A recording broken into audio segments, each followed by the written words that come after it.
When I was about 16 years old, I had a crush on this guy in my grade named Alex. I was a shy kid and certainly not the type to ask someone out face to face.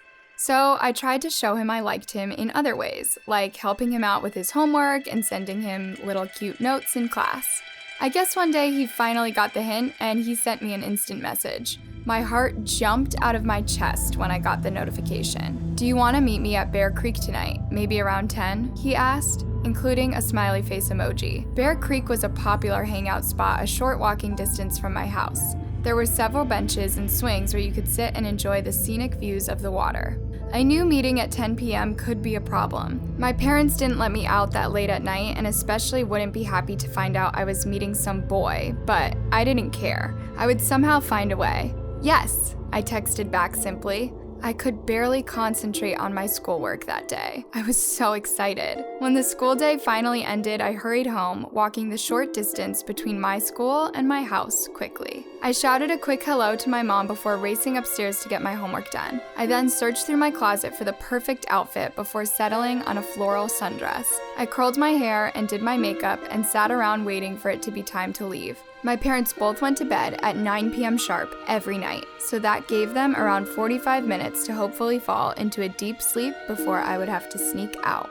At about 9:45 p.m., I decided it was time to make my move. I slid my window open and looked out at the large oak tree outside my bedroom. I had never snuck out before, so I wasn't sure if this was going to work. Carefully, I swung my legs out the window and grabbed onto a thick, sturdy-looking branch. I pulled myself onto the tree, and luckily it held my weight.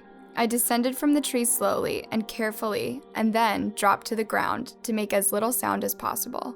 I looked back up at my open window and listened for any noise, but it didn't sound like I had woken my parents. I took off across the yard and down the street, my heart beating fast with excitement at the thought of seeing Alex. Maybe tonight would be the night of my first kiss. As I approached our meeting place, I could see a figure in the distance sitting on a bench facing the water. It had looked like a male, but I couldn't tell if it was Alex. As I got closer, the figure must have heard my footsteps because he turned around and stared at me. It was dark, and I was still too far away to make out the person's features. I picked up my phone and quickly texted Alex. "I think I see you. Is that you on the bench?" I wrote. When I looked back up from my phone, I could see that the figure was now standing up and was still staring at me. He began to walk slowly in my direction. I felt a vibration from my phone, so I picked it up and saw a text from Alex. "No, so sorry, I haven't left yet. I had to wait for my parents to fall asleep. I'll hopefully be heading out soon." The text read. My blood ran cold when I read the message. If that wasn't Alex, then who was the person now walking towards me, their eyes focused on me? As the figure got closer, I realized that they certainly weren't a teenager. The man looked to be in his 40s or 50s. He had a scruffy beard, yellow skin, and tattered clothes. His eyes looked like that of a demon. I stared at him in utter terror for a few moments. "What's the matter?" he said to me before laughing maniacally. Did this stranger know me? The man began to sprint towards me and I whirled around on my heel and began running as fast as I could. I darted down the street and cut across people's yards, trying my best to throw him off my track, but the man was fast and catching up with me quickly. Right when I thought I was done for, I heard police sirens. 2 police cars whizzed past me going down the street towards the direction of my neighborhood. I looked back over my shoulder and realized the man was no longer there. The police cars must have scared him off. Not wanting to take any chances, I sprinted the rest of the way towards my house. When I got to my house, I launched myself up onto the tree and climbed up to my room. I wiggled my way into the window and then shut it tightly behind me. I dove into my bed and pulled the blankets over my head, as if that would somehow protect me from the insane creeper that I just escaped from. I did my best to calm my rapid heartbeat, but I couldn't shake the fearful feeling in my chest. Had my mom remembered to lock all the doors before going to bed? I thought to myself. I knew I wasn't going to be able to sleep until I checked to make sure. I slipped out of my bed and out of my room. I immediately noticed that something was out of place. I looked across the hall and saw that my parents' bedroom door was wide open. They always slept with it closed at night. My heart sank. Had they realized I was missing and gone out to look for me? I was in deep trouble if this was true. I tiptoed down the hall to check, and sure enough, their bed was empty. "Mom? Dad?" I called out, but got no answer. I walked downstairs and noticed that my mom's purse was missing from the hook by the door, but my dad's car keys were still in place. I opened the door to the garage and saw that the car was still there.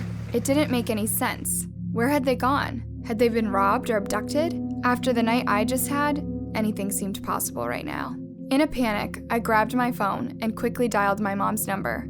She picked up after the first couple of rings. "Where are you?" I asked. She told me that she and my dad had gotten word that my aunt's home had been broken into tonight by a crazed, knife-wielding man. My aunt lived alone and was pretty shaken up, so my parents went to her home to comfort her when police searched the area. My aunt lived only the next street over, so instead of driving there, my parents had decided to just run the short distance there. Because I had school in the morning, they had decided not to wake me up.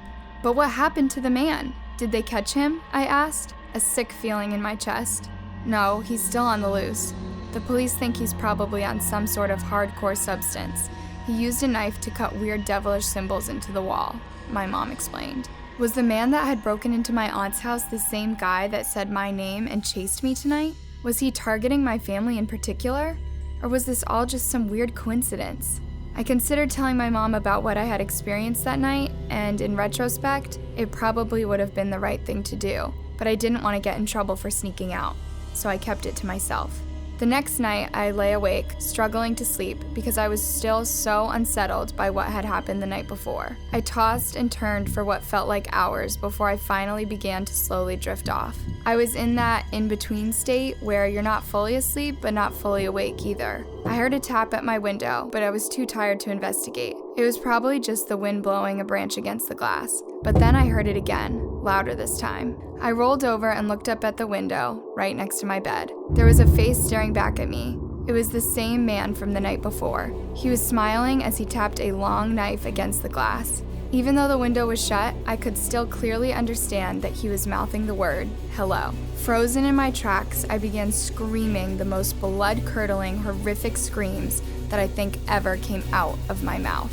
My parents came rushing into my room, stumbling as if they were half awake. They got there just in time to see the face in the window before the man disappeared and slipped down the tree. My dad immediately started yelling. He grabbed a baseball bat and took off running after the man while my mom called 911. I sat at the edge of my bed, still screaming, until the police arrived. Sadly, my dad hadn't been able to catch up with the guy, but now all the police in our town and the nearby towns were on the lookout for him. There are wanted posters hung up all over town. Police believe he is dangerous and want him off the streets. There have been a few sightings of him in recent days, but he manages to escape each time and only comes out during the night. My parents did their best to help me feel safer by adding extra strong locks to all of our doors. My dad even cut some of the limbs off the tree by my window so the creeper couldn't climb up and scare me again. This took away my only method of sneaking out at night, but I didn't even care one bit. After what had happened, I knew that there was no way I was going to wander alone at night again anytime soon. As for Alex, if he wants to hang out with me, it will have to be during the daytime hours. What do you think? Would you have been this scared? Drop a comment and don't forget to like and subscribe. Until next time, sleep tight.